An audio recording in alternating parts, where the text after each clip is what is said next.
Hi, my name is Terry. My girlfriend's been working at a fast food restaurant for the past 9 years, but what she really wants to do is become an elementary school teacher. That's her dream.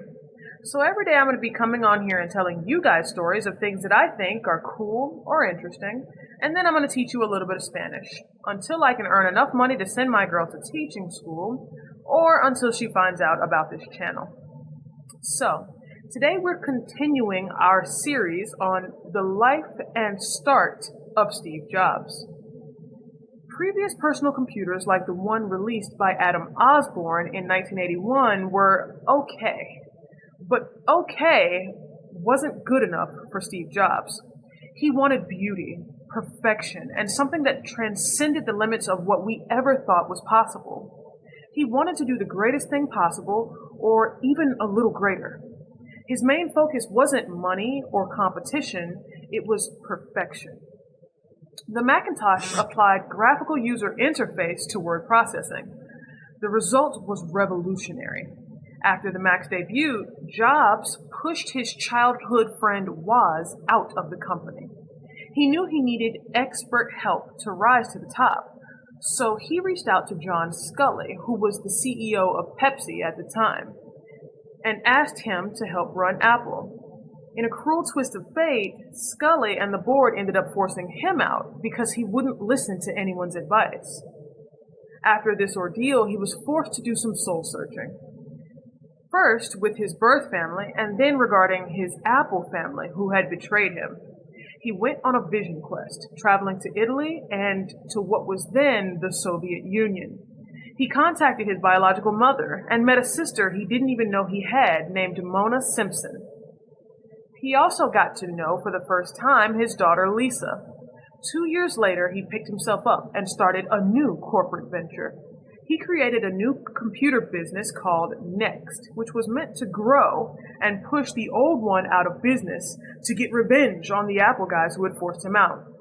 He believed he could design a computer that could play music more beautifully than any human ever could. Some of the people around him found that goal to be repugnant and thought he was defiling the nature of music by even suggesting it.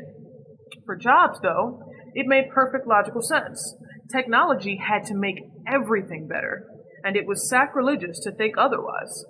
Now, you may be wondering why you've never heard of this company, Next. It's because it was a spectacular failure. In order to become successful, he had to overcome his tendency to wallow in bitterness. Two things helped him move toward that goal.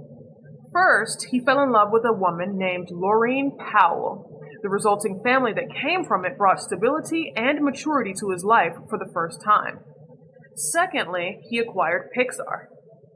He bought the company from George Lucas in 1986 for $5 million.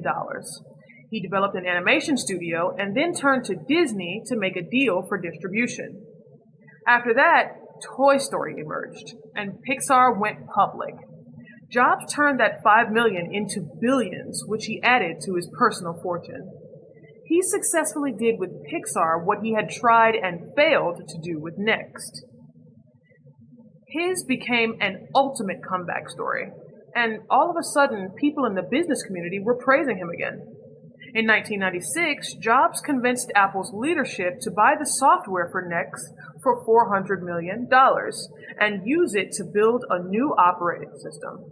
This eventually became the system known as OS X today.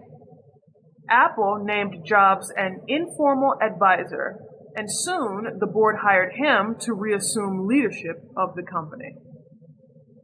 So, the Spanish I'm going to be teaching you today is Estoy regresando.